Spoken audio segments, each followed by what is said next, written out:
Belgium में तेल की बढ़ती कीमतों के खिलाफ हजारों शहरी सड़कों पर निकल आए। बेल्जियम के दारुल हुकूमत ब्रसल्स में हजारों की तादाद में शहरियों ने अपनी हुकूमत के खिलाफ मुजाहरा किया। मुजाहिरीन का कहना था कि मशरिक वस्ता जंग के दौरान तेल की बढ़ती कीमतों पर काबू पाने के लिए इकदाम नहीं किए गए। मुजाहिरीन ने वर्कर्स की मराहत में कटौतियों के खिलाफ भी नारेबाजी की।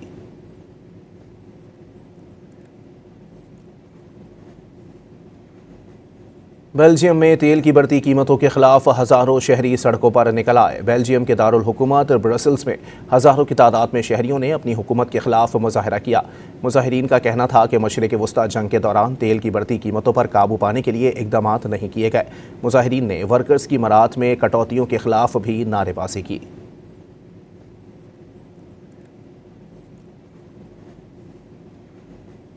बेल्जियम में तेल की बढ़ती कीमतों के खिलाफ हजारों शहरी सड़कों पर निकल आए। बेल्जियम के दारुल हुकूमत ब्रसल्स में हजारों की तादाद में शहरियों ने अपनी हुकूमत के खिलाफ मुजाहरा किया।